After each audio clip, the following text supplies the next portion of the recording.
Meeting তো হচ্ছে continuously, আপনারা অনেক কিছু অলরেডি ব্রিফড হয়েছেন। আজকে দুটা পয়েন্টে মোটামুটি আমরা অগ্রসর হয়েছি।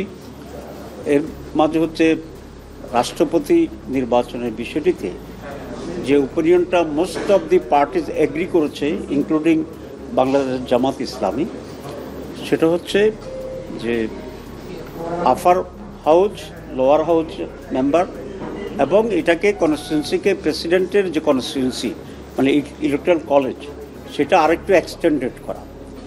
আর কমিশনের প্রস্তাব হচ্ছে এটা up to the union council members, যেটার সংখ্যা হয়ে যায় প্রায় 70-75 হাজার। আমরা বলেছি এক্সটেন্ডেড করা দরকার, তবে একেবারে এত বড় নয়। এটা ডিস্ট্রিক্ট কাউন্সিল এবং মিউনিসিপ্যালিটিস যেটা আছে এটাকে কাভার করে, আর আপার হাউস এবং লোয়ার হাউস তো থাকবেই, মিলিয়া যে কনস্টিটিউন্সি হবে, ইলেকট্রাল কলেজ হবে ফর দি প্রেসিডেন্ট। এখানে গোপন ব্যালটের মাধ্যমে নির্বাচন হবে। বিশ্বমানের থার্মিক্স রড, সালাম স্টিল থার্মিক্স, দেশের একমাত্র থার্মিক্স রড। এতে করে সংখ্যাগরিষ্ঠ দল যে সরকার গঠন করবে, যারাই করুক বা জোট করুক, তার বাইরেও প্রেসিডেন্ট অন্য যা ব্যক্তিও হইতে পারবে, এরকম একটা অপরচুনিটি এখানে ওপেন হয়।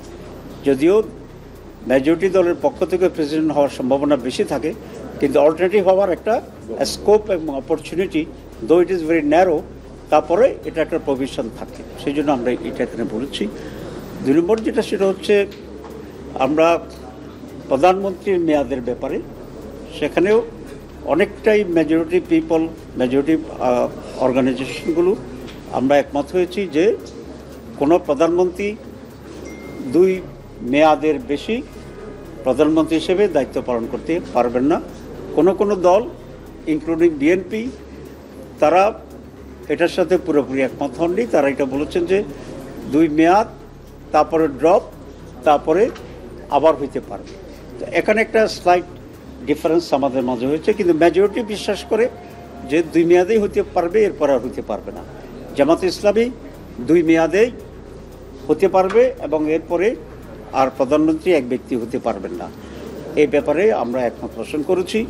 প্রধানমন্ত্রীকে ক্ষমতা নিয়ে অন্যান্য বিষয় নিয়ে আরও কিছু এজেন্ডা আছে, এটা আজকে আলোচনা হয়নি, দিয়েছিল এজেন্ডা আমাদের ভিতরে, কিন্তু সময় এটা কভার করেনি। আমরা এই 2টি অসমাপ্ত ইস্যুকে কালকে শেষ করে রোববারে যেটা শুরু হবে, পরবর্তী আলোচনাগুলো তখন ইনক্লুডেড হবে। ইনশাল্লাহ আমরা আমাদের মত দেব, আপনাদের সাথে আমরা কথা বলবো। সবাইকে ধন্যবাদ।